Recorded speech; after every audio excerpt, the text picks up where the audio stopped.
عرض سلام و ادب خدمت همه هموطنان همدیوران عزیز و گرامی قدر. امیدوارم تنصیحت و سلامت باشه و از همه شما عذر میپرسم بابت اینکه نیم ساعت دیر کردیم به برنامه با سبب‌های تکنیکی و امیدوارم که بتوانیم طولی چند ساعت در خدمت شما قرار بگیریم. هموطنان عزیز، برنامه‌های قبلی ما پیش از شروع برنامه یک نوار کوتاه می‌ماندم تو اینی که بیننده را جلب کنیم و سپس برنامه را آغاز کنیم، و در سبب اونی که یوتیوب ما اجازت نمی‌دهد که ما بتوانیم نوارها را بعداً قیچی کنیم در کوتاه‌ترین فرصت. به همین سبب ما این کار انجام نمی‌دهیم و دوستان گرامی، همینطوری که شما می‌دونید روزی 1 سپتامبر روزی دانش است و ما همه طلبه‌ها رو با این روز و مردم تاجیکستان رو تبریک میگیم و امیدواریم که این سال یک سال خوبی برای طلبگان باشد و حد امکان بتوانند یک علمی درستی از این مکاتبی که این حال در تاجیکستان وجود دارد بگیرند. بینندگان عزیز و گرامی قدر، ما همینطوری که در رسانه‌های مجازی دیدیم خود امام علی رحمانوف دانش اشتراک کردن در یک مکتب از جانب یک تاجر ساخته بود و در اونجا سخنرانی کردن طول 2 ساعت و 1 ساعت دیگر با چند افراد مشخص راجع به پیشرفت جامعه صحبت کردن یا اینکه تحسین و تشویق شنیدن از جانب اون اشخاص. حالا دوستان گرامی، اگر ما بگردیم به صحبت‌های امام علی رحمانوف می‌بینیم که امام علی رحمانوف در صحبت‌های خود از پیشرفت معارف خیلی صحبت‌های طولانی کردند. اینچنین شکرگزاری از استقلالیت امروزه کشور و وطن ما کردند. و پیش از اون که من بگردم به صحبت‌های رحمانوف و من می‌خوام یک روز دانش را در تاجیکستان ما بر رسانه‌های مجازی سر بزنیم و این روز را نگاه بکنیم که از دیدگاه امام علی رحمانوف روز دانش یعنی استقلال کامل دانش و افتخار به استقلال دانش یعنی چی. ما همین را از یک رسانه تاجیکستان به سطح شما پیشکش میکنیم که در داخل تاجیکستان مکاتب روسی وجود دارد که طول 10 سال هاست فعالیت میکند و تمامی کتاب‌های درسی که در اون مکتب تدریس کرده میشوند از جانب فدراسیون روسیه آورده میشوند و تمامی فن‌ها با زبان روسی تدریس کرده میشود. تنها فن زبان تاجیکی همچون یک فن خارجی در اون رو تدریس کرده میشود و به همین اساس ما کوشش میکنیم در همین مکاتب یک بار سر بزنیم و از تمام مجازی و برای بیننده تاجیک این مکاتب رو نشون بدیم و سپس انشاءالله برنامه را بازم در موضوعهای دیگر ادامه میدیم.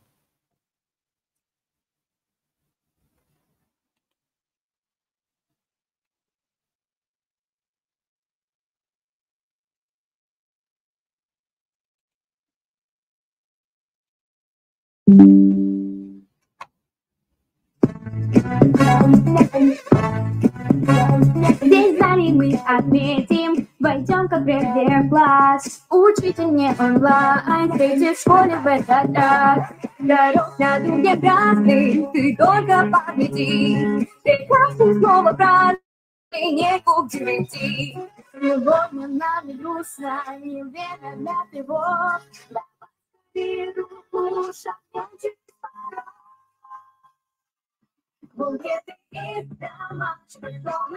И других воспитательных мероприятиях нравится очень нашим детям. И наши дети с удовольствием участвуют и учатся в нашей школе.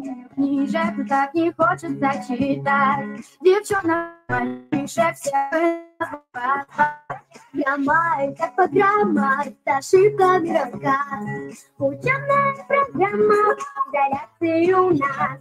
Еще вчера листали страницы букваря. И возраст листали листопада с сентября. Сегодня я пришла в школу и, наконец, увидела своих учителей и одноклассников. А сегодня была долгожданная линейка. На линейке мне вручили диплом и медаль. Я очень рада, что учусь в этой школе.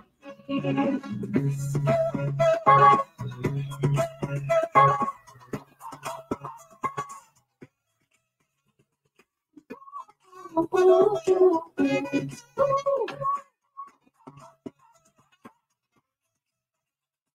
говоришь, что вот да, кто-то кто-то первый. О, давай зачем-то друзья, там школьные друзья,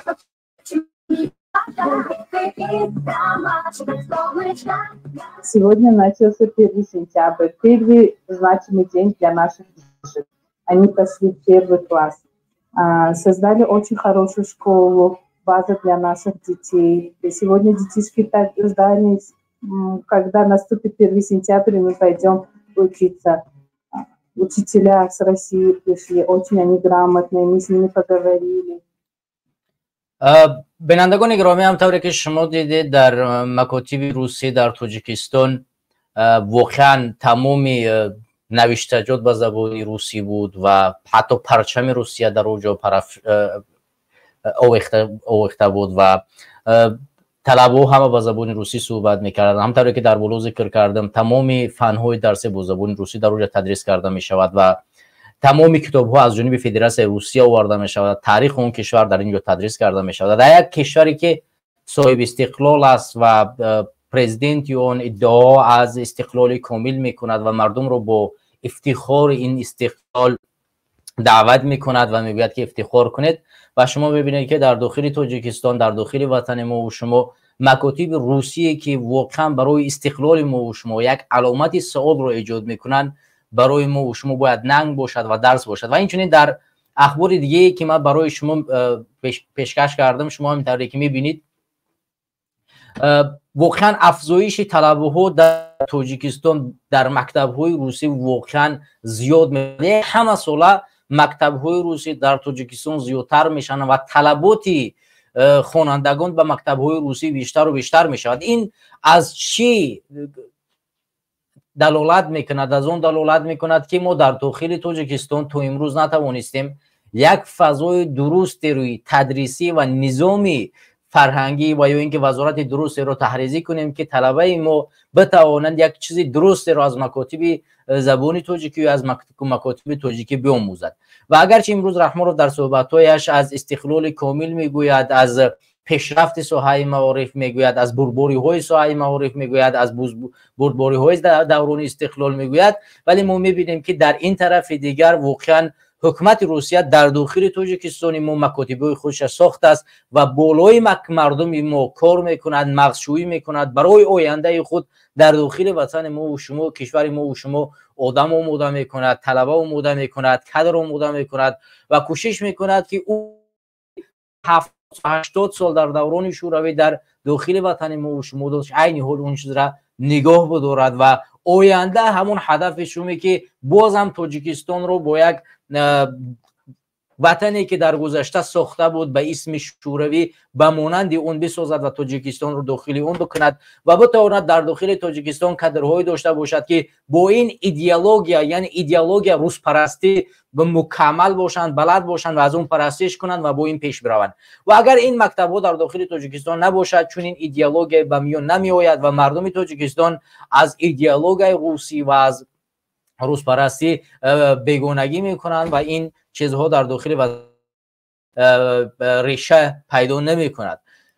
و ما میبینیم که واقعا در تاجیکستان متاسفانه استقلال کامل از جانب تاجیکستان وجود ندارد و اگرچه ما امروز ادعاها میکنیم این معامله را میکند و این مکتب ها نشان میتیند، مکتب روسی که در تاجیکستان متاسفانه یک استقلال کامل وجود ندارد و وزارت فرهنگ ما یک وزارت شکسته، پژمرده و یک جایی است که در اونجا هیچ طلبه اونوی گرفتن یک علمی مکمل و درستی را ندارد. برای همین بینندگان گرامی ما میگذاریم به بخشای مهمی سخنرانی امومالی رحمانوف، پرزیدنت غیر قانونی جمهوری تاجیکستان، و ببینیم که ایشان در سخنرانی خود به چه تایید کردن و چه پیشروی ها را گفتن و چه کمبودی ها را در اونجا ذکر کردن. دوستان عزیز، در قدم اول من میخواهم به چند نقطه در اینجا توجه شما را جلب کنم که امومالی رحمانوف در سخنرانی خود در دقیقه 112 درباره تمامی رو تأمین کردن این ساحه معارف را به مردم پیشکش کرد و گفت که ما تمام شرایط را برای طلبه توجیک و خواننده در دوران استقلال و امروز تمام طلبگان تمام شرایط که نمیتوانند در بهترین شرایط برای مکتب بروند و تعلیم بگیرند. برای همین ما کوشش کردیم چند مکاتب را از تاجیکستان به سمت شما برسانیم و پیش از اون که این مکاتب را به سمت شما برسانیم من صحبت‌های مالی برای شما میگذارم و برمیگردیم به همون مکاتبی که در تاجیکستان وجود دارند و ایمالی رحمانوف از اون لاف میزنند. من ویدیوی ایمالی رحمانوف به سمت شما میرسونم، بعدا صحبت انشالله ادامه میدیم.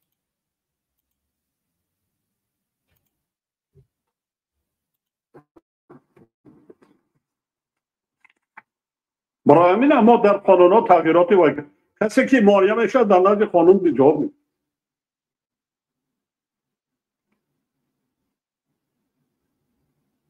و بینید حاضر ما ذهنی صنعی تکنولوژی در دنیا اینقدر پیشرفت است که دیگر در بسیار دولت‌های پیشرفته شماره بیکاران از جهاز پیشرفت تکنولوژی و تکنیک و در کجا کوچه مانده است.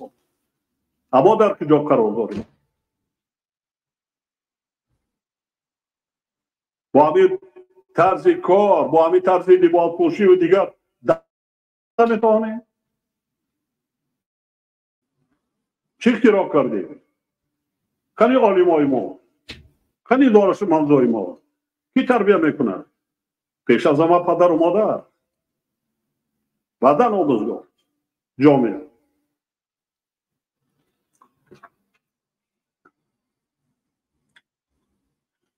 حالا که همه شرایط و امکانیات ها مهیا شدن، پدر و مادران باید فرزندان خود را خونند. شما همینجا اگر که خوب توجه کرده باشید ایمالی رحمانوف در صحبتش میگوید که تمام شرایط ها مهیا کرده شدن، فقط که باید والدین فرزندان خود را بخونانند. ببینید دوستان گرامی، ما همینطوری که میدونیم در مکاتب تاجیکستان طلبگان صنف‌های ابتدایی وقتی که میخوان به مکتب آغاز کنن اول از تشخیص طبی میگذارن. برای گذاشتن تشخیص طبی باید که از شرکت داماد پرزیدنت ایمالی رحمانوف یعنی شمس‌الله صاحبوف باید پول پرداخت کنن و از اونجا یک همون سپرافک یک به اصطلاح روسی دریافت کنن و بعدا بگذارن به مکتب برن. و علاوه بر این لباس های مخصوصی که ایمالی رحمانوف و حکومتش برای شاگردان و طلبگان مکتب تعیین کرده است باید اونها را خریداری کنند با نرخ قیمتی که خود همین حکومت تعیین میکند. حتی امروز برای ما عکس هم بازم روان کردن که در اون عکس حتی همون مکاتبی که در اونجا طلبگان تحصیل میکنند به اون مکاتب میروند، در اون مکاتب مخصوصا برایشان می نویسند که شما باید لباس های مخصوص این مکتب رو بروید از فلان فروشگاه فلان دکان خریداری کنید با تحت فلان فرمان می نویسند و طلبه را روان میکنند میرود با همون نرخی که مکتب تعیین کرده است از همون دکان آن را خریداری میکند. و علاوه بر این ده ها مشکلات های دیگری که در داخل مکاتب ما که با گرم فرما تأمین کرده نشدن، در زمستان خنک آنها مجبور هستند از خانواده خود پول جمع کنند بیارند برای گرم کردن اتاق یا که همون صنف درسی تا اینی که بتوانند در اوضاعش کار کنند درس بخوانند. هزارها کارهای مشکلی دیگه که در داخل این مکاتب وجود دارد. اگر که از شرایط صحبت میکنیم باید شرایط را در حد تعیین کرده باشیم که همونطوری که خود ایمالی رحمانوف گفتن ذهن صنعی امروز در کجا رسیده است. جهان به ذهن صنعی امروز پیشرفت کرده است ولی ما در تاجیکستان به کجا آمده رسیدیم؟ مکتب میگه که دولت یعنی حکومت همه را مهیا کرده است، فقط کار والدین است که فرزندان خود را بخوانند. وقتی که والدینی که توانایی خریدن لباس را ندارند، بیا من یک نوار دیگر از رادیوی آزادی به سمت شما برسونم که ما در اینجا از مشکل والدین همین خوانندگان به سمت شما برسونیم که خوانندگانی که در مکاتب درس میخونند و والدین آنها برای خریدن این لباس ها و لباس های مکتبی چه زحمت و تلاش میکشن و چه کارهایی را میکنن که این لباس ها رو با این نرخی خیلی گران به دست بیارن. بیا این را از رادیوی آزادی این نوا را تماشا میکنیم. سایولی عبداللویف ساکن شهر دوشنبه همراه با فرزند 14 سالش به فروشگاه سر و لباس و لوازمات مکتبی آمده است. اما ارزش بلند مالها او را مجبور است برای پیدا کردن لوازم مکتبی موافق با جایبش و چند دکان سر بزند.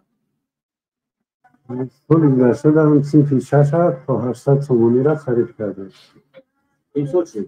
این سال اکنون خرید کردیم. نسبت به پیشینه این سال کمتر بالاتر رفته. در شهر دوشنبه چندین نقطه فروش لوازم مکتبی فعال است. کلانترین نقطه‌های فروش سر لباس مکتبی در بازارهاست که نرخ‌ها در آنجا هم فرق می‌کنند. و خود خوانندگان مجموعه سر و لباس و جهاز فانیش از 1000 تومانی شروع می‌شود. از بازار کاروان امروز ما خرید کردیم. تصمیم برو 860 تومان. تو تاوای سفر کیسه تو خریدم 300 تومان. باز پاکشی یعنی توفلی 250 تومان. و دیگر اشیاء روزگاری که من برای خودم خریدم که همش در علاوه جایی 1000 تومان تشکیل می‌ده. چون دفتر و اشیاء روزگار تقریبا 500 تومانی ارزش دارن. شما بینندگان اینجا شما توجه کنید، همین طلبه مکتب میگوید که فقط تنها برای لباس‌های مکتبی من 1500 تومان دادم و علاوه بر این 500 تومان دیگر برای کتاب‌های درسی. وقتی که شرایط مهیا کرده شده باشد یک طلبه برای مکتب رفتن باید 1500 تا 2000 تومانی مصرف کند. وقتی که شما میگید والدین باید فرزندان خود رو بخوانند، وقتی که ما در هفته گذشته راجع به یک مادر صحبت کردیم که از مهاجرت مهنتی اومده است و 2 فرزند یتیمی زیر سن دارد و از مهاجرت مهنتی او را دیپارتاسه کردن، مجبورا اخراجش کردن و در داخل تاجیکستان اومده است.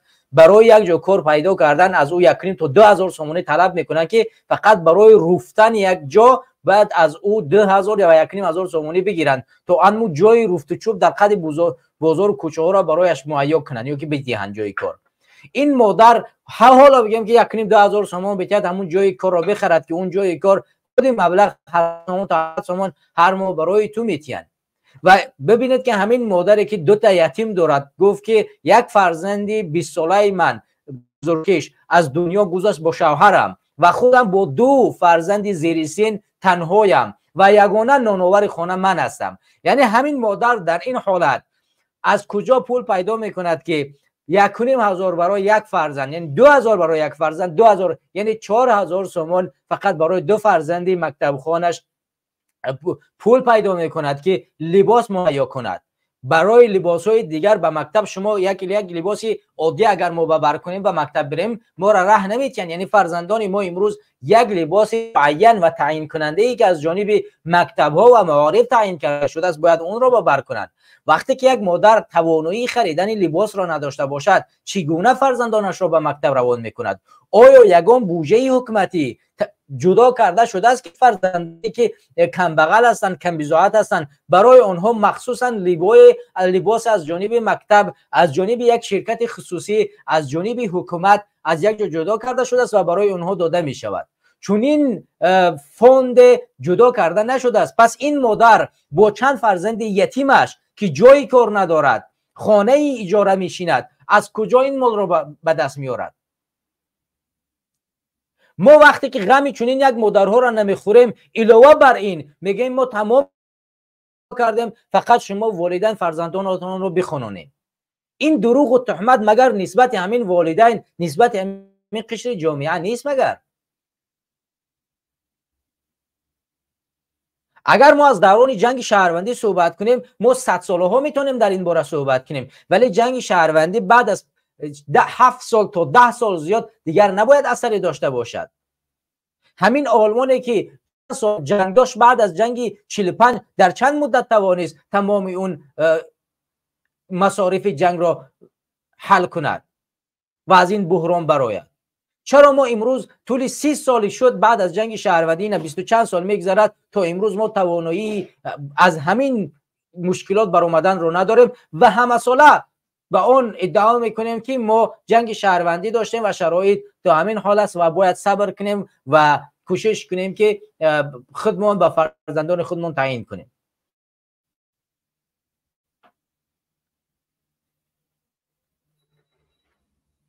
بیاد نوار دوامش را تمام. یک بخش اصلی خرج مکتب را مواد و جهاز خانه‌اش در بر میگیرد. طبق مشاهده‌ها ارزش برخی از آنها بالا رفته است، اما تاجران میگویند نرخ‌ها تقریبا بی‌تغییرند و بعضی آنها ارزان‌تر هم شده‌اند. رضا غازی‌زاده 7 سال است که در یارمرکه‌های مکتبی لوازم خانه‌اش می‌فروشد. های دفترها همین پر نشستی رامد امسال با ارزان‌تر شده. بازی همین 43-44 دیرم شده. ها نسبت به سال‌های دیگه در 3 سال شده کمی یارمرکه‌اش نیست. امسال با نسبت به سال‌های دیگه با خیلی آدمش زیادتر شده. در تاجیکستان پوشیدن لباس رسمی مکتبی برای خوانندگان حتمی است. تا چند سال پیش خوانندگان را مجبور می‌کردند که این لباس را از کارخانه‌های مخصوص بخرند. بعد شکایت‌های پی در پی والدان از صفت پست سر و لباس این کارخانه‌ها، حالا خرید لباس آزاد است. البته همان بعضی شکایت‌ها نیز شنیده می‌شوند. در تاجیکستان نزدیک 4000 مکتب موجود است که در آنها تقریباً 2.3 میلیون خواننده تحصیل می‌کنند. این سال 250,000 بار اول به صنف یک می‌روند. بینندگان گرامی، همونطوری که شما ویدیو را تماشا کرده، در این ویدیو میگوید که در این نوار میگوید که با شکایت تمام والدین، یعنی موفق شدن که والدین که سر راه خریدن لباس ها را از جایهای مخصوصی که مکاتب یعنی معارف تعیین کرده است دست بکشند و بتوانند از هر جایی که خودشان میخواهند از اونجا بخرند. اما تا عین حال این اجباری از جانب مکاتب وجود دارد و مکتب ها مخصوصا برای طلبگان یک کاغذ می نویسند و در این کاغذ میگویند که شما باید برید از فلان فروشگاه و یا از فلان دکان و از فلان بازار شما خریداری کنید. در صورت نخریدن آن شما را چیکار میکنند؟ جریمه میکنند و از مکتب خارج میکنند و یا دهان بهتان و تهمت دیگه نسبت پدر و مادرتون میزنم. عین حال من یک از همین اسنادهایی را که به دست ما رسیده است همین را به سمت شما من رسانم. شما هم طوری که میبینید در اینجا در عموم نوشته شده است که از کجا خریداری کنید و طوری که شما در همینجا میبینید در دست ما چپ نشانش میتید، ولی به هر صورت حالا شما همین را یک بار نگاه کنید. در همینجا از جانب مکتب در همین چیزی نوشته شده است، یک آدرس معین مشخص برای طلبه‌ای که به مکتب اومده است آدرس داده شده است، رقم داده شده است که شما میرید از فلان دکان لباس را خریداری میکنید و پس اجازه دارید که وارد مکتب شوید. همونطوری که گفتم دوستان گرامی، تعیین کردن لباس مخصوص برای اصلا کار درستی نیست. معارف ما اصلا مشخص نیست که کجا را اهمیت میتید و کجا را نگاه میکند. درست است که باید سر راهی اون لباسهای برهنه و اون لباسهایی که انسان برای ظاهرنمایی به مکتب میآید و یک فرزندی کسی که مثلا پولدار است و برای فرزندش لباسهای قیمت بها میخواهد، البته سر چنین یک لباسها باید گرفته شود، ولی در غیر صورت باید برای تمام فرزندانی که در اونجا اگر لباس تعیین کرده می شود باید در نظر گرفته بشود که کسی که کم بضاعت است و توانایی خریدن یعنی اون لباس را ندارد، حد امکان یک فوند باید تشکیل کرده باشد که اون فوند چه از جانب تاجران باشد، چه از جانب خیرکنان باشد، چه از جانب حکومت باشد، اون فوند توانایی دادن چنین لباس ها را به فرزندانی کم بضاعت داشته باشد که این فرزندان نروند و در یک میز بشینند با این کسانی که لباس های گوناگون دارند، لباس های گرم دارند و هر روز اون رو تغییر میتین، ولی یک فرزند کم بغل باید یک دونه لباس داشته باشد و تنها در 5 روزی که مکتب میآید و میرود یک بار روزی یک شنبه حق داشته باشد که او لباسش را بشوید و در غیر اون صورت اگر کثیف هم شده باشد باید چکار کند؟ بخیزد به اون لباس کثیفش هر روز مکتب. یعنی لباس 2 دانه نتوانایی خریدنی دو لباس را نداشته باشد. تنها اگر شما تصور کنید که بیشتر مناطق تاجیکستان کوهسار است و شما فرزندتان لباسی را که تنها مثلا در 2000 سومون یا 1000 سومون خرید کردید و فرزندتان مثلا میرود مکتب و میزند به زمین، لباسش کثیف می شود. شام خانه می آید و شما اون لباس را میشوید تا صبح خشک نمی شود یا که به اصطلاح کوچکستان قاق نمی شود و صبح فرزند شما مکتب رفتن نمیتواند. برای این حد امکان باید که فرزند شما یک لباس اضافه‌ای داشته باشد که بپوشد و رو به مکتب برود. در صورت نتوانستن همین خریداری همین لباس شما چیکار میکنید؟ فرزند شما چیکار میکند؟ باید وقتی که قانون قبول کرده می شود اول دوراندیشی این قانون نگاه کرده بشود، در نظر گرفته بشود که ما این قانون را قبول میکنیم، آیا به فرزند و طلبه تاجیک و طلب خواننده تاجیک چی مشکلاتی را ما به بر میآییم؟ آیا بین اینها بدبینی به میان نمی آید؟ یک طلبه از دیگر همصنفانش، هم طلبه هم خوانانش شرم نمی کند که چگونه مکتب برود در صورتی که لباسش کثیف است، در صورتی که لباس ندارد؟ شاید طرف طلبه هاش بگه که لباس من خشک نشده بود، تر بود و من نمیتوانستم مکتب بیایم. از جانب دیگر طلبه هاش بعد دیگر رشخند زده بشود، شوخی کرده بشود، مسخره کرده بشود و این آبرویش در مابین اون طلبه ها رفته بشود. این کار درستی نیست. وقتی یک قانون قبول کرده می شود باید تمام پهلوهاش دیده شود. وقتی پهلوهای قانون دیده نمی شود این مشکلات ها در جامعه هر روز بیشتر و بیشتر می شود. برای همین ما باید تمام طرف یک قانون را که وقتی قبول میکنیم بیاندیشیم. مخصوصا یتیمان، کسانی که پدر و مادر ندارن، در این شکی نیست که اونها باید از جانب حکومت، از جانب یک نهاد مخصوص باید که لباس داده شود. یک فرزند یتیم باید به کی امید ببندد؟ تا اینه که یک خیرخواه، یک تاجر، یک همسایه، یک نفری که در مهاجرت مهنتی است تا نیاید و به این انسان یک لباسی نخرد؟ تا اینه که منتظری فرزند عمویش نباشد یا که عمویش نباشد یا تقایش نباشد که گردن کج کرده که به اون یک لباس میارد؟ فکر این صغیره ها، فکر این یتیما را کی میکند؟ در این شک باید در حکومتی که از جانب انتخاب کرده می شود مردم باید اینها را ببیند، حکومت برای اینها لباس تهیه کند.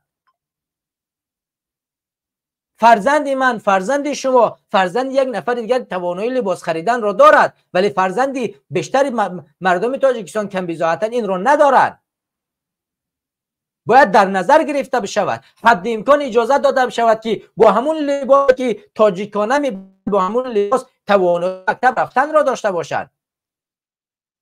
لباس یگانه ای که دامن باشد، دامن کوتاه، دامن میانه. این قانون را برای چی قبول کردین؟ امروز دختران تاجیکستان مجبور کرده می شوند در مکاتب که باید با دامن کوتاه و دامنی که از زانو کمی پایانتر باشد با اون گونه لباس یا اینکه به اصطلاح روسی با یوبکه باید مکاتب بیایند. این قانون رو باز از کجا قبول کردید؟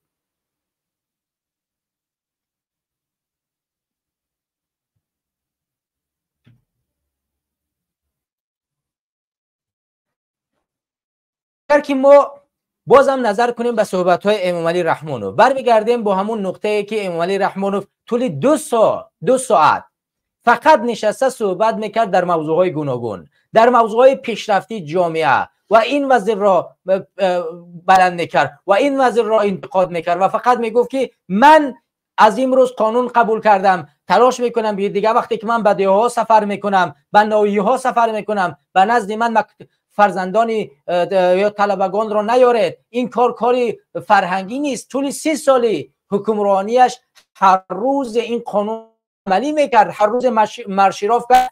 جامعه تاجیکستان وجود داشت ولی عین حال چیکار میگه که مرشیراف که در تاجیکستان باید انجام داده نشود. فرزندان و طلبگان و خوانندگان باید نزد رئیس ناحیه، نزد پرزیدنت، نزد مثلا رئیس مجلس و نزد کسی نباید بیرون شوند. من با تمام رئیسای ناحیه فرمان دادم که از این پس این کار نکنن. بیاید ما و شما همینجا با هم این نوار را بازم به قید میگیریم، ببینیم که و در آینده روز استقلال تاجیکستان نزدیک است. بیاد در روز استقلال ما آیا فرمان امام علی رحمانوف عملی شد یا نمی شود؟ آیا در روز استقلال از همین طلبگان مکتب استفاده میبرند یا نمیبرند؟ باز هم مرشیراف که در تاجیکستان ادامه پیدا میکند یا نمیکند؟ هر روز در یک سخنرانیش یک دروغ دیگر را به دروغ دیگر اضافه میکند. هر روز یک وعده پوچ را با وعده پوچ دیگرش کار میپوشد.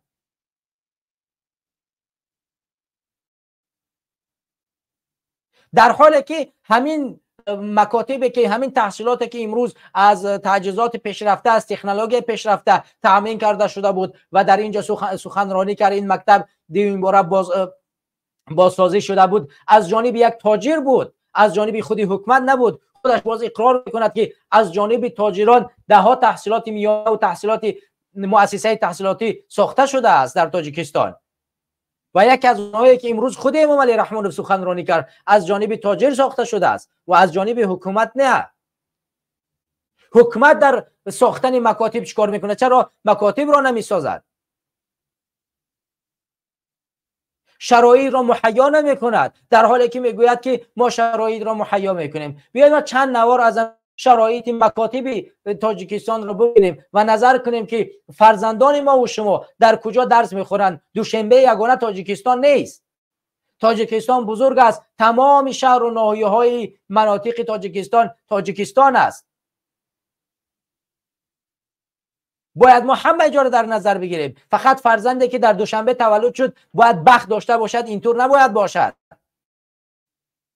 باید فقط فرزندی که در تاجیکستان در دوشنبه تولد شد جای کار داشته باشد، اینجور نباید باشد، اینطور نباید باشد.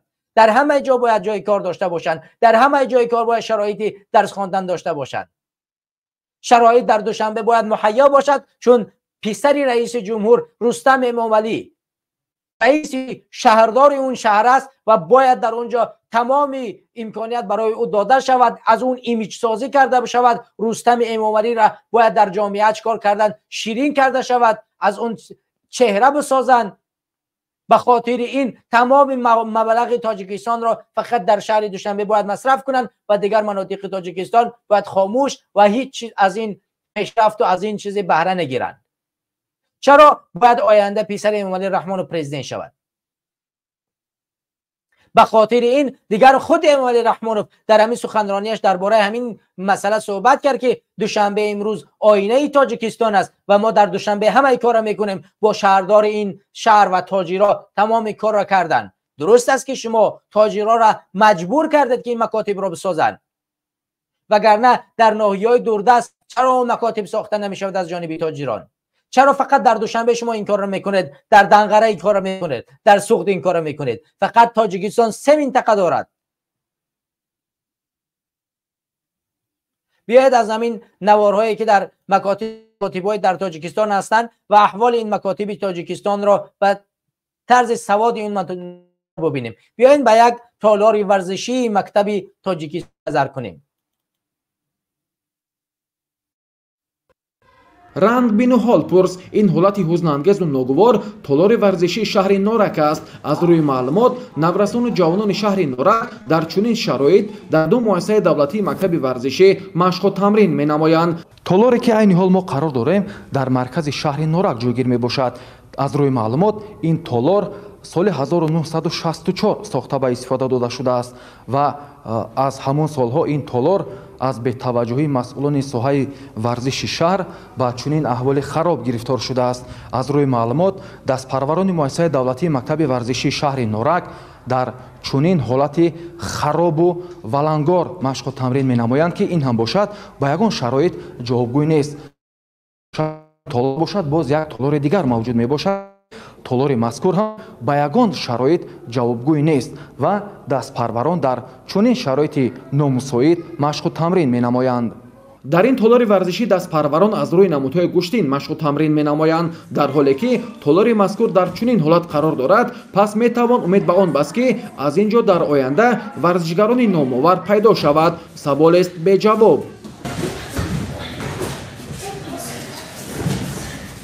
چی سبب است که در همین دوران 5 ماه نسبت سال گذشته دستاوردهای ورزشکاران کم است؟ مسابقه های جمهوری حاضر کم در جدول نقشه ششتگی است.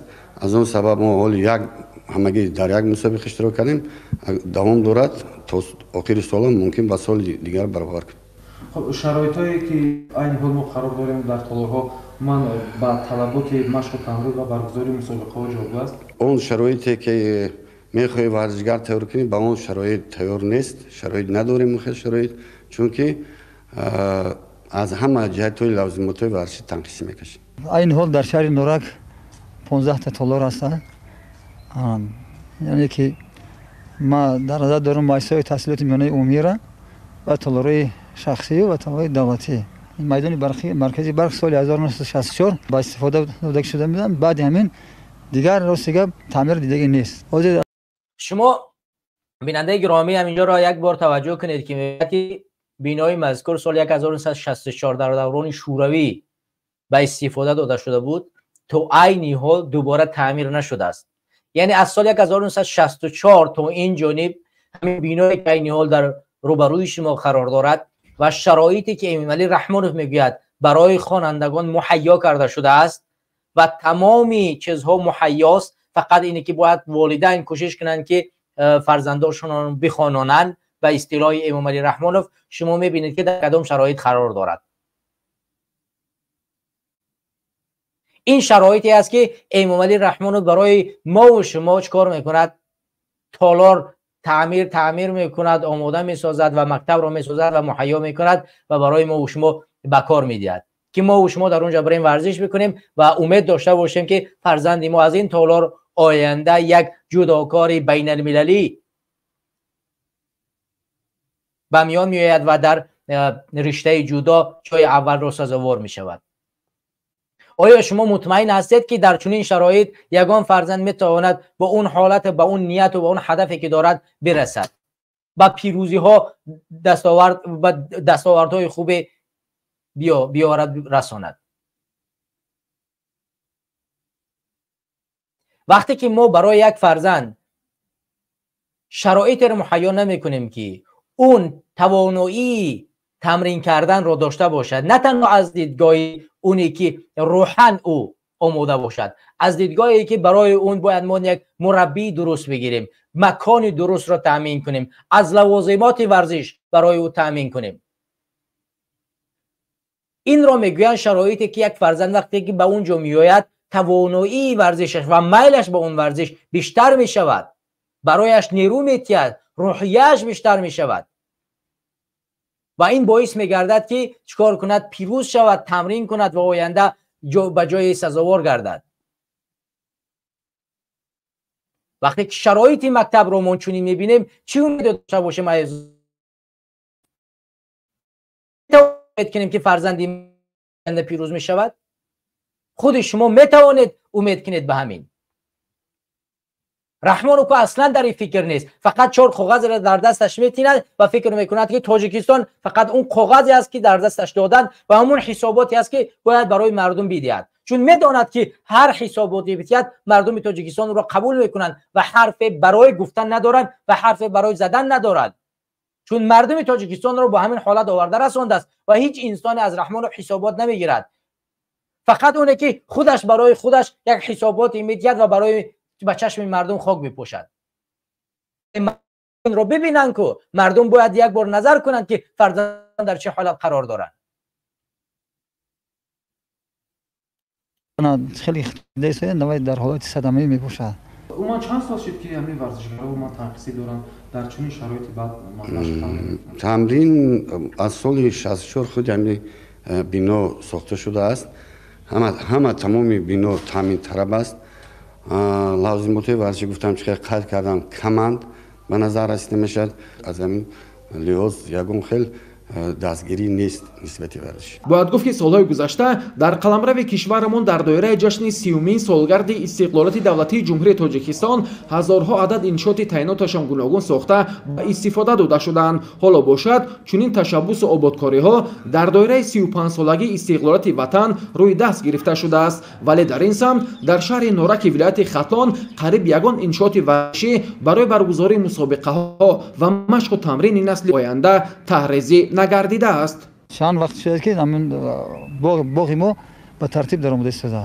تالار چی؟ تالار در همون حالتی بودگی شده، حالتی صدموی. راستیگن اینجا اگر خوب بشید که در همین شهر نورک یک قصر ورزشی میساختن که این جوابی 9-10 تا نمود ورزش میداد، تنیس، والیبال و فوتبال و شامات و شاشکی و دیگه شام. بهترین همین مردم نورک یک اردو دارن که همین تاثیر ورزشی آماده میشدن. نمایندگان ریاست کار با جوانان و ورزش ولایت خطلان و کمیته کار با جوانان من دیدن کردگان باری از همین طالب‌ها. البته اما دیدن کردگی هستن. از مالیه شهرمون یکم دستگیری نیست. کودکان ما راهگیرا نمی‌بینیم که بتیم برمان. خواهش میکنیم که راهگیرا اصلا راهگیراشون بتیم. راهگیراشون نیست.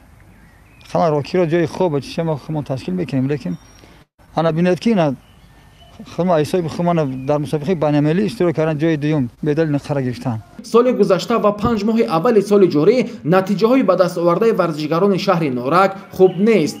در قطار آبادکاری ها در دیگر شهر و ناحیه ها نه تنها تالار میدانچه‌های ورزشی سالمگردانی بلکه مجموعه های ورزشی قامت افراخته ایستادند که بر رشد و پیشرفت ساحه ورزش مساعدت می‌نماید. امروز مسئولین ساحه را لازم می‌آید که کمبودی های جای داشته را برطرف نموده از پیشتر دیده مسئولیت بلند ظاهر نماید.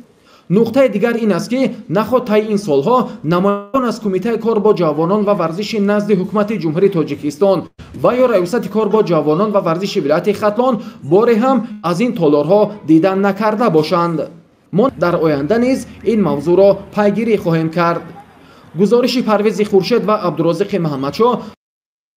بینندگان گرامی، همونطوری که شما دیدید در این نوار واقعا حالت مکتب ورزشی در حالت صدموی قرار دارد و امکان دارد که هر لحظه یک حالت ناخوش رخ بدهد و یک فرزند تاجیکستان و یا اینکه طلبگانی که در اونجا تمرین میکنن و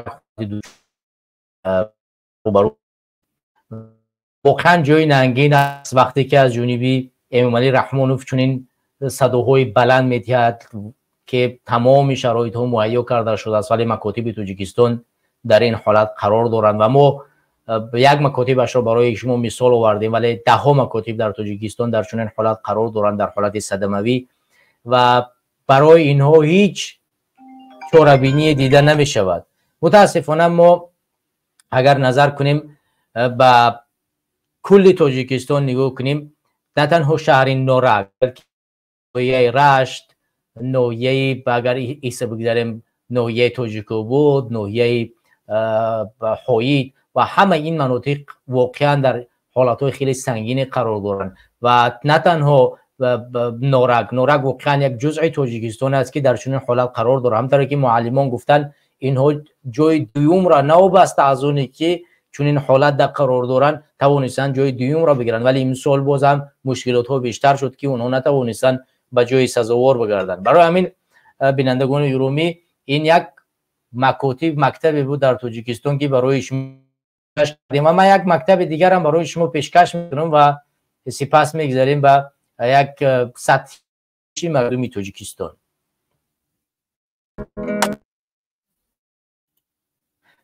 همونطور که شما میبینید دوستان گرامی این یک مکتب دیگر در تاجیکستان است و این نوار بردار برای ما شما این مکتب رو نشان میدهد و اگر شما خوب نگاه کنید این مکتبی است که در داخل تاجیکستان و این نوار نو است دوستان نیست و شما میتوانید که بازم برید دوباره اگر که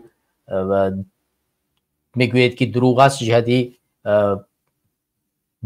برای ما پیشکش کنید و ما امیده ایم که بازم در برنامه اون را به سمت بینندگان برسونیم ولی من مطمئن است چون این حالت ها اینها بدتر از این حالت ها هم وجود دارد. نه تنها این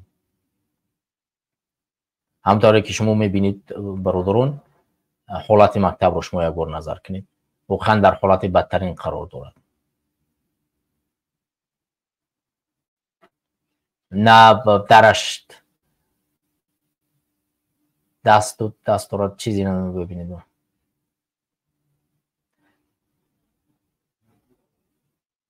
خب این حالت مکتب دیگری بود که ما شما میبینیم. دوستان گرامی امامعلی رحمانوف واقعا در سخنرانیش از 4 نفر دعوت کرد و 2 نفری از اونها واقعا پدرانشان مهاجری مهنتی بودند و خودشون در تاجیکستان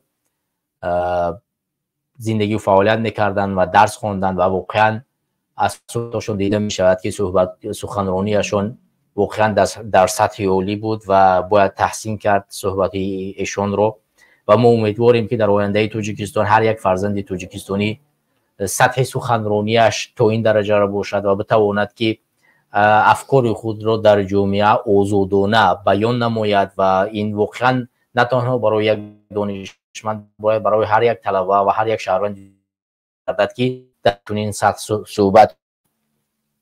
ولی از همه مهم بود که دوستان گرامی وقتی که امام علی رحمانوف صحبت 2 ساعته خود را تمام میکند، در طول 2 ساعت به موعظه میکند و لکسیه میخواند، بعد از این 2 ساعت میآید در میز میشیند و اون میز مراجعت کرده با حاضرین میگوید که واقعا کمبودی ها هم وجود دارد، پیشروی ها هم هست، ولی کمبودی ها هم وجود دارد. ما این حال آماده ایم که این کمبودی ها را از جانب شما بشنویم. و این 4 نفری که در اینجا صحبت میکنند متاسفانه فقط از تعریف و توصیف امام علی رحمان رو بیان میکنند و هیچ گونه از کمبودی های ذکر کرده نمی شود. و خود رحمانوف در اینجا نشان میدهد که واقعا آماده شنیدن حقایق نیست و سوالهایی که به همین سخنوران میکند سوالهای جزئی و شخصی هستند که هیچ گونه به حالت کمبودی ساحه معارف تعلق ندارند. و اگر شما ببینید اینجا وقت 2 دختری که صحبت میکنند، در قدم اول امام علی رحمانوف برمیگردد با خانواده آنها سوال میکند که آیا شما شوهر دارید و یا شوهر کننده دارید. یعنی امام علی رحمانوف در قدم اول غرضش طرف همون حالتهای جنسی می رود و اولین سوالش از دختران چی است؟ آیا شما شوهر کردید و نیت شوهر کردن دارید و شوهر کننده دارید و فلان و بیسمدان. وقتی که شما یک انسان رو دعوت میکنید و در همون ساحه خودش صحبت میکند و از پیشروی ها میگوید و اگر که شما در اول صحبت هایتون گفتید که من آماده ایم کمبودی ها را بشنوم، شما چرا از کمبودی ها سوال نمی کنید که آیا در ساحه‌ای که شما هستید چه کمبودی های وجود دارد؟ شما آشکار و واضح و روشن اینجا بگویید که واقعا شما امروز مشکلات های دچار هستید و کمبودی های در این ساحه هست، برای آینده این انجام بدیم.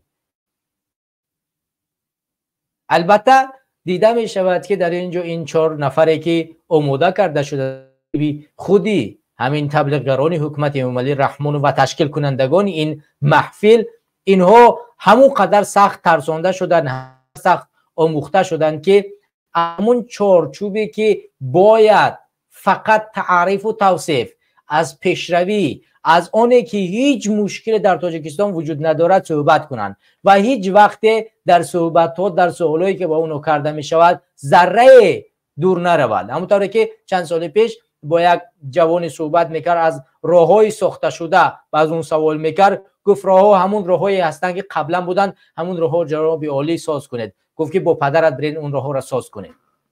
و این ننگ باعث شد که رحمانوف دیگر نخواهد تنقیدها را بشنود.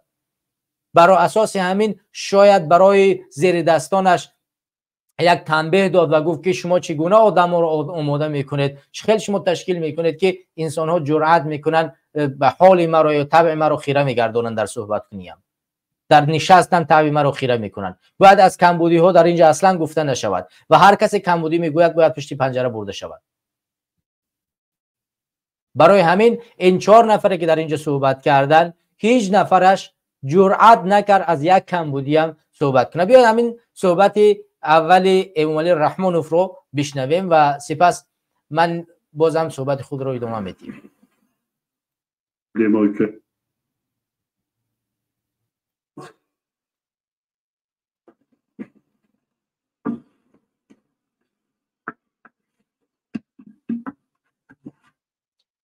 بیا من این نوار رو بسند شما براسون برادران.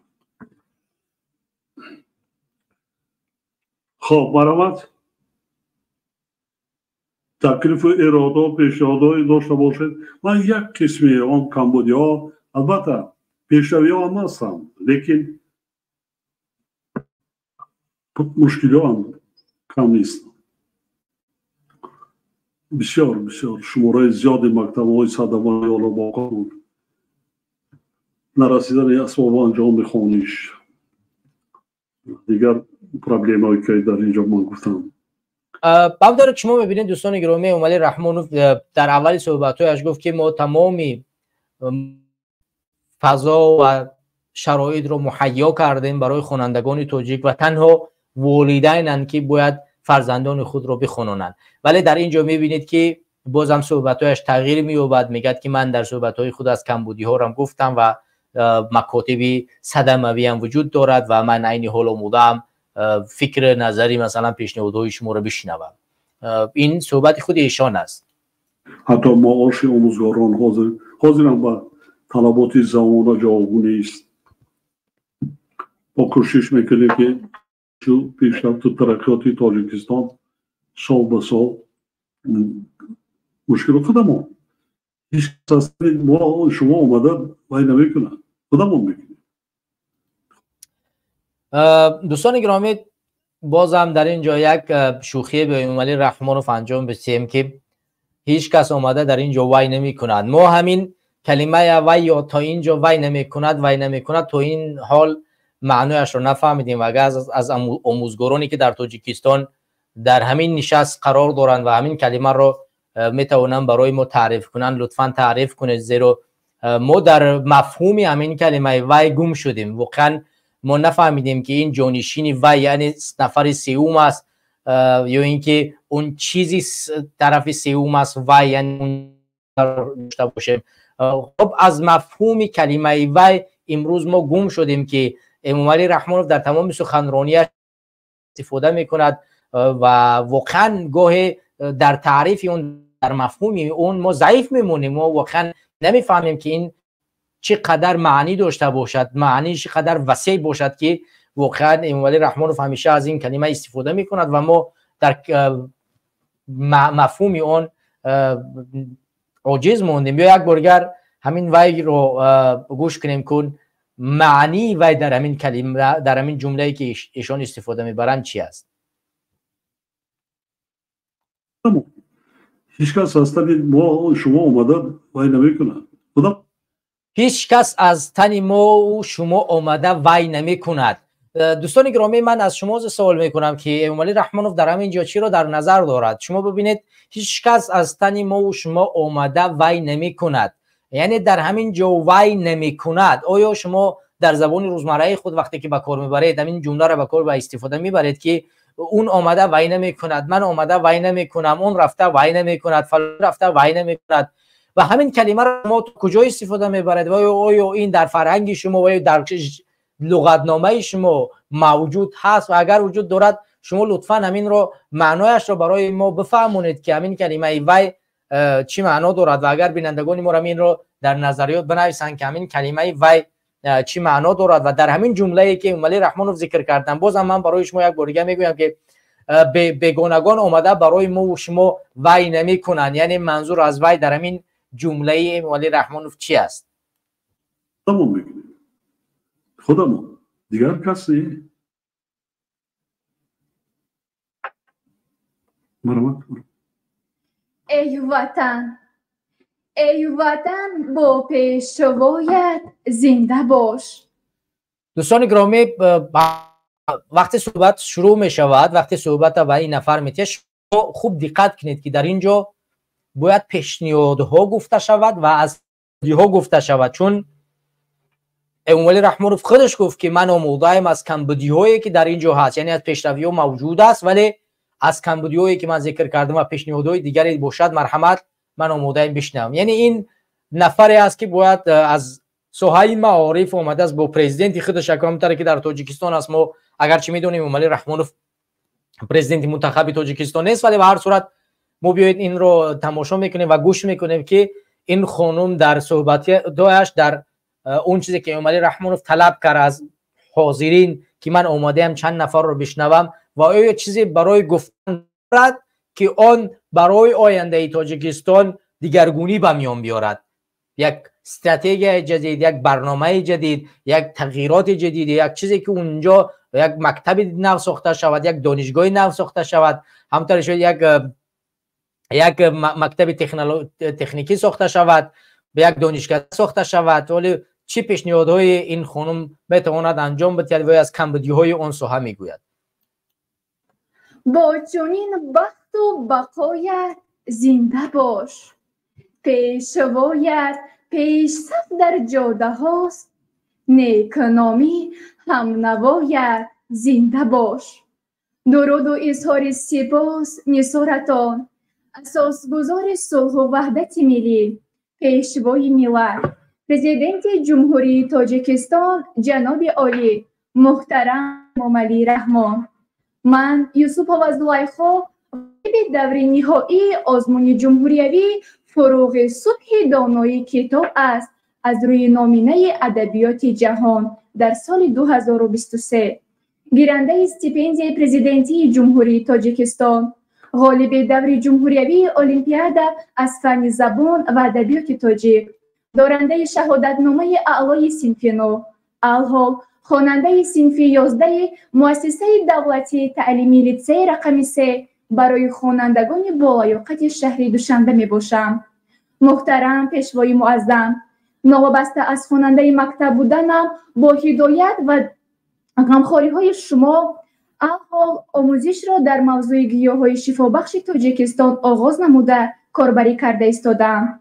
در آینده آرزو دارم که همچون وارث ابوعلی ابن سینا در ساحه طب سهم ارزنده خویش را گذارم و به خلق و وطن عزیزم صادقانه و صافدلانه خدمت، معرفگر و پرچمبردار تاجیکستان عزیزم باشم. ما جوان سعادتمند دوران صاحب استقلال این وطن محبوب شکرانه از آن می نماییم که در چنین دولت آباد و آزاد تحت رهبری شما محترم جناب عالی زندگی و تحصیل نموده به سوی حیات درخشان قدم استوار می‌گذاریم.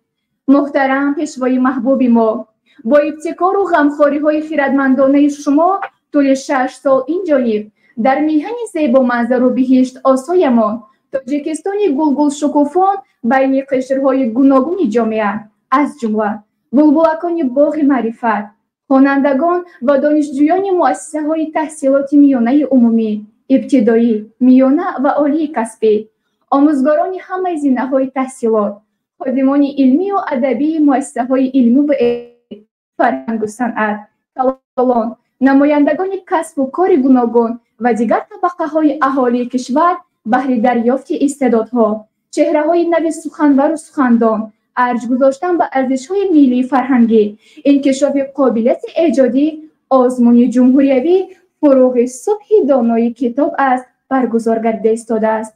آزمون همونطور که شما دوستان می‌بینید در صحبتش فقط از دستاوردها گفته ایستاده است و از اون آزمونی که در اونجا اشتراک می‌کند و از سخنوران اونها و در اینجا هیچ نقطه از ضعف، از ناتوانی، از مشکلات، از پرابلم ذکر کرده نمی شود و فقط تعریف و توصیف، شعرخوانی و همونطور که شما میبینید این دختر یک آموده قوی و تیاری جدی دیده که از شد و این چیزی که شما میبینید این دختر با زبانی برو در اینجا میخواند، پیشکی برایش نوشته شده است و او را حفظ کرده است و میآید قاری اعزاد در حضور امومعلی رحمانوف همچون یک انسانی نشان میدهد که انسانی باسواد است و اون را قرائت میکند و امومعلی رحمانوف هم با یک میل خیلی گویا جدی این را تماشا میکند و همین طوری که اصلا نمیداند که این یک صحنه سازی است، یک تئاتر است و برایش ساختن، تکست نوشتن و اون تکست میان در پیش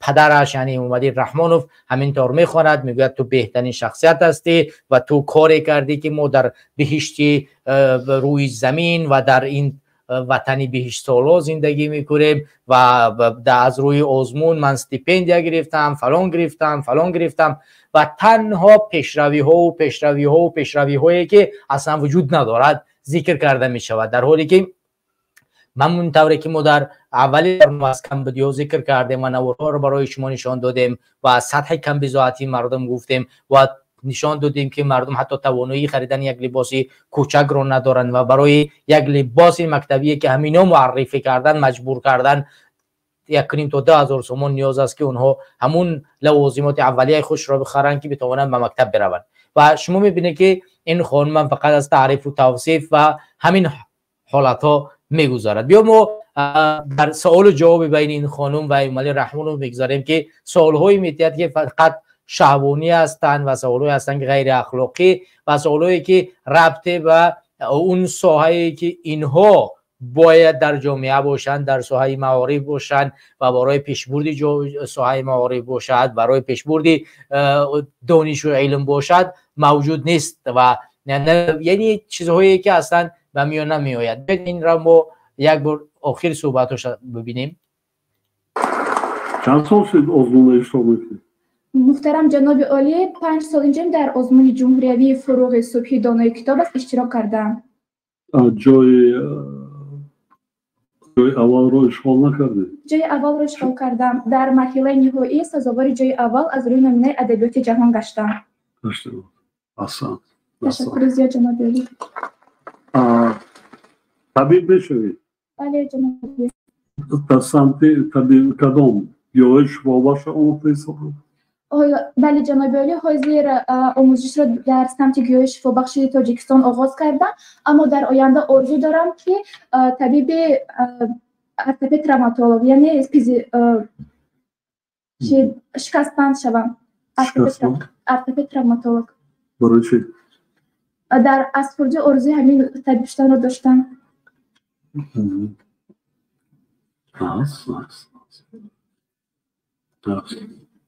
پدر و مادر داری؟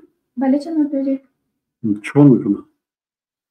محترم جناب عالی پدرم وفات کردن، مادرم باشم کارمندچی دولت میباشم. باوری داری که داخل میشین؟ بله محترم جناب عالی، با دستگیری و غمخوری شما امیدوارم که داخل میشوم.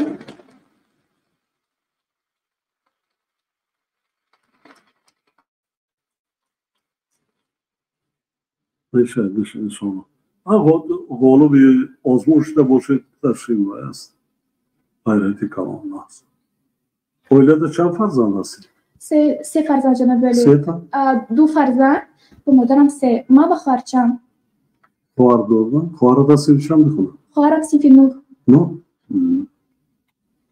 برای خواندن هیچ کس مانعگی نمیکنه؟ نه جناب عالی. نه؟ مرسی.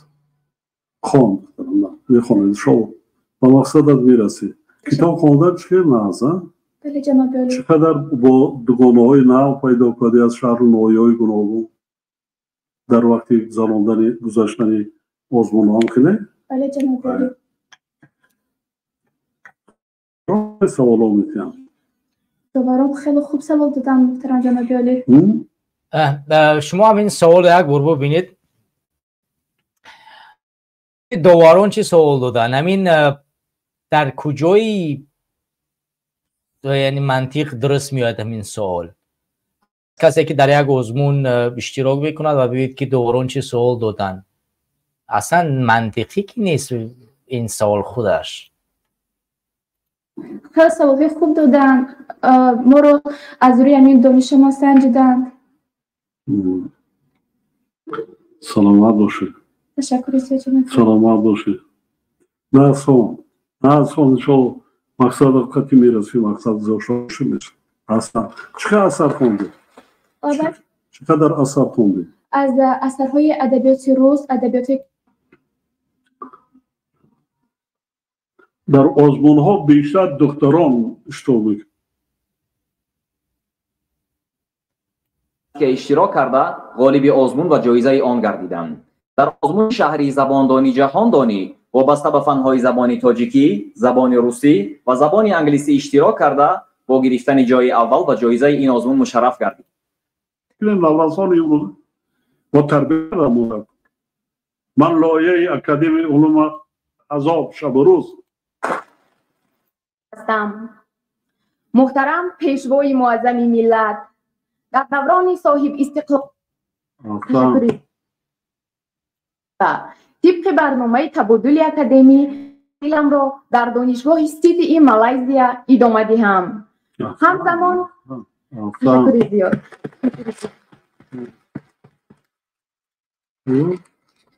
همزمان هنگام تحصیل در دانشگاه استیتی مالزیا تجربه آموزی خویش را در این مؤسسه گذرانیده از ملکه تهیه لایحه ها و نظام جلب دانشجویان خارجی برخوردار گردیدم.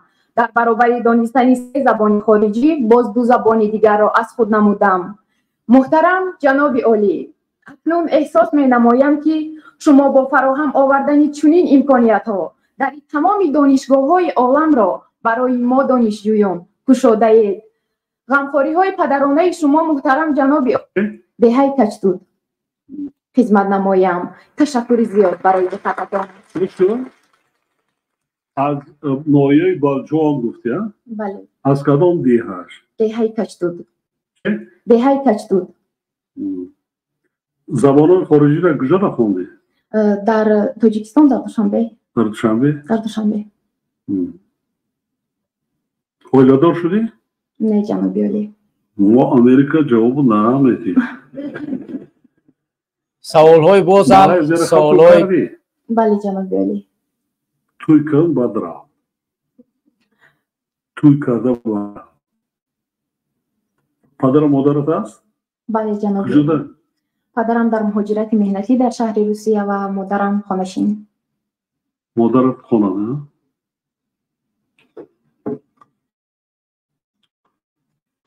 رکتر دانشگاه وی است. خب رکتر دانشگاه وی هست. وی بیار بچم دانشگاه وی. دوستان گرامی، همونطور که شما دیدید سوال هایی که در اینجا واقعا به علم ربط ندارن، سوال های خصوصی به شخصی انسان، به زندگی انسان دخالت میکنن، مخصوصا در جامعه ما، جامعه سنتی. برای یک انسان سوال دادن، یک انسانی بزرگسال یک انسان را چون این سوال میتید تو چرا شوهر نمیکنیم و بد روان میکنیم، در اینجا حتما هدفمند پشتی چیزها میگردد و این چیز در جامعه سنتی کاری درستری نیست و هیچ انسان باید چنین سوالهایی را نکند. دوستان گرامی، نوار خیلی طولانی است، من دوام نوار رو نمیروم و برای شما نمیگذارم دوام نوار رو. در اینجا با یک دختر دیگر هم صحبت میکند، اون دختر دیگر هم همین سوال ها رو میتید و از این 4 نفری که در اینجا صحبت میکنن هیچ نفرش از کمبودی و مشکلات جامعه و مخصوصا در ساحه معارف ذکر نمیکنن، حرف نمیزنن، فقط در باره پیشرفتی و امکانیت فراهم ساختنی خودی حکومت امروزه گویا و مهیا کردن تمام شرایط هایی که اینها توانستند به این دستاوردها نائل بگردن. ولی در صورتی که دیدیم که امروز متاسفانه پاکستان 200,000 فقط خواننده یک سال مکتب رو شروع کرد. سال امسال خود امام علی رحمانوف 150,000 رو در اینجا ذکر کرد، ولی آمارهای رسمی که بعدا نشر شدن نشان میدهد که 210,000 خواننده تاجیک امسال صنف ابتدایی را شروع کرد و شما در نظر بگیرید که از 210,000 خواننده 200,000 جای کاری لازم می شود. یعنی ما باید همه ساله فقط در تاجیکستان 200,000 سال کاری بسازیم. یعنی امسال اگر ما 200,000 خواننده مکاتب داشته باشیم باید کمی کم 200,000 در نظر گرفته بشود که وقتی که مهمه می شود، مهمه صنف 11 تموم میکنن یا اون دانشگاه تموم میکنن، باید ما 200 آماده بسازیم که اینها برای جای کار تامین بگردند. در حالی که همین خودی حکومت امروزه ادعاها کرد که امسال 100,000 جای کاری ساخته شده است، ولی ما در گذشته دیدیم که این 100,000 جای کاری در کجا ساخته می شود؟ در یک جایی که یک جای دوزندگی می سازند، در یک میدانچه یک کار دیگر می کنند که بعد از رفتن امام علی رحمانوف و یا رئیس نهایی از همون منطقه او کارخانه از کار میموند و جایهای کاری چکار میکنند؟ میپوشند و هیچ کسی در اونجا کسی را به کار تامین نمی کند و این جایهای قلبکی ساختن امام علی رحمانوف، فیکی ساختن امام علی رحمانوف باعث گشته است که مردم تاجیک امروز در مهاجرت قرار بگیرن، از تاجیکستان فرار کنن. عالم تاجیکستان امروز همینطوری که خود امام علی رحمانوف در صحبتش گفت که یک دختر از کلاب در جای آوردنش از آلمان خارجه، هم وقتی که میپرسیمش از کلاب بوده است، از دهات بوده است، در آلمان و در دیگر کشورها در ساحه علمی، تکنولوژی، ذهن صنعی کار و فعالیت میکند، آماده است برای در اینجا بیاموزد و تدریس کند، در حالی که در آلمان زندگی میکند. این تمام فرار مغزها سببش در چی است؟ سببش در ناتوانی همین حکومت، در ضعف همین حکومت، در درست برنامه ریزی نکردن همین حکومت، یعنی تمام مشکلات ها فقط به دوش همین حکومت برمیگرده، چون زمام این حکومت، زمام مردم تاجیکستان در دست همین امامعلی رحمانوف و خانواده او است و هیچ انسان در تاجیکستان توانایی ساختن یک مکتب خصوصی را ندارد که در اونجا توانایی تدریسی طلبگان را داشته باشد و یک ایدئولوژی درست را در اینجا بسازد. همونطوری که در برنامه هفته گذشته در تلویزیون تاجیکستان بسیار با یک زبانی بلند و وسیع در تاجیکستان با های گوناگون چیکار کنیم، در دیوارهای مکاتب، در دروازه های مدارس نوشته کنیم و نشان بدیم، به رسم بکشیم، به تصویر بکشیم که مردم تاجیکستان استقلال را با تصویر بشناسند. ولی ما میدانیم که در تصویر استقلال تاجیکستان اینا چی میخواهند بکشن؟ فقط صحبت امامعلی رحمانوف، فقط عکس‌های امامعلی رحمانوف، فقط دستاوردهای امامعلی رحمانوف. در استقلالی که اینا میدانند فقط خودی امامعلی رحمانوف است و خانواده ایشان است و هیچ دستاوردهای دیگری اینها غیر از همین صلح و ثباتی که خود مینامند که در تاجیکستان امنیت صلح در آن دیده نمی شود، اون را به نمایش میگذارند و بعد گوش مردم و گوش طلبگان گوشزد میکنند و این ایدئولوژی خام و این ایدئولوژی خام در صنف یک و فرزندان ما و شما، تربیت فرزندی ما و شما وقتی که صنف 11 می شود مکتب رو تمام می کند، هیچ ایدئولوژی دیگر فقط پرستش رحمانوف نداشته باشد، فقط بداند که یگانه کسی که تاجیکستان رو، جهان رو، عالم رو نجات می‌دهد خانواده رحمانوف با رحمانوف است و کسی دیگر توانایی دیگرگون کردن جامعه جهانی و جامعه تاجیکستان را ندارد. یگانه فرزند سیاره و نجات دهنده سیاره امامعلی رحمانوف و اولاد ایشان می باشد. از همین دیدگاه امروزه نسل نورسی ما زیر ظلم و ستم و استبداد دیالوگ خانوادگی او را می آموزد، تشویق و کردن خانواده او را می آموزد. از این گونه کارها را در مدارس میخواند و میآموزد. ما حتی در همه ساحه اگر نگاه کنیم، چه در ساحه ادبیات، چه در ساحه ورزش، چه در ساحه ریاضیات، فقط تبدیل گرداده می شود به امامعلی رحمانوف. ما عید زبان رو میدونیم که به جشن زادروز امامعلی رحمانوف تغییر دادن و روز جشن زادروز امامعلی رحمانوف رو کردن روز عید زبان. و این چونین ساحه ورزش رو اگر ما نظر کنیم میبینیم که تمام ورزشکاران ما رو با همون پیراهنایی که در اون رسم امامعلی رحمانوف زده شده است و در میدانهای بزرگ از امامعلی رحمانوف تبلیغ و ترغیب و امثال دیگر. و این گونه دانشمندان امروزه را که از شما دیدید که در اینجا صحبت کردن و سخنرانی کردن، امامعلی رحمانوف از دستاوردهای او اون گونه کسی است که در تاجیکستان پیشروی ها کرد و شرایط مهیا کرد که امروز 4 نفر چیکار کردن، به علم دست یافتن و به کامیابی ها دست یافتن. خب بیاید دستاوردهای 21 ساله امامعلی رحمانوف رو در یک ویدیوی خیلی کوتاه ما نگاه میکنیم و تماشا میکنیم که امامعلی رحمانوف در طول 30 و چند سال حیاتش چگونه دستاوردها برای طلبگان تاجیکستان به میان آورد. بیایید این نوار رو تماشا میکنیم. یکم سوال: اگر اسماعیل سامانی در جنگ بزرگ وطن گرمانیا را نمیبرید، هیکلش در خودمان میساختن؟ نه، نمیساختن. چه سبب؟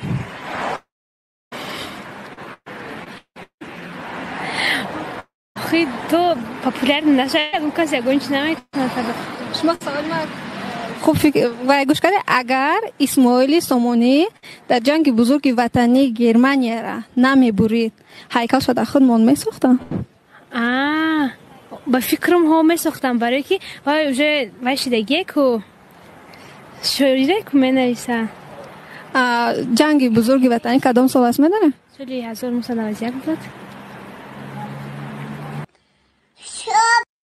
خب دوستان گرامی، همونطور که شما دیدید این فهمیش امروزه طلبگان تاجیکستان، کنندگان دانشگاه و دانشکده تاجیکستان هستند که شما میبینید که در چین سطح قرار دارن و اگر که همین طور ادامه پیدا کنه در آینده تاجیکستان همین کسانی که امروز میبینید در حضور امام رحمانوف قرار دارن با همین کارهایی که همینو مشغول خواهند شد. ما هزارها چاپلوز و خانه همین کسایی که علم عالی دارن و دانشگاه و دانشکده خوندن در همین بخشای مستقیم آمدن از جانب حکومت امام رحمانوف دفاع کردن و ما سطح دانش آنها رو دیدیم، حتی آموزگارانشون برآمدن سطح دانششون در سطح ابتدایی، یعنی کسانی که نو مکاتب رو شروع میکنن در اون سطح قرار داشتن و این خود نشان میدهد که امام رحمانوف برای آینده ما و شما در روز دانش باشد، در هر روزی دیگری باشد، برای ما و شما هیچ علم، هیچ پیشروی به میان نمی آورد و به کسی ما و شما مگر ظلم و ستم چیزی دیگر را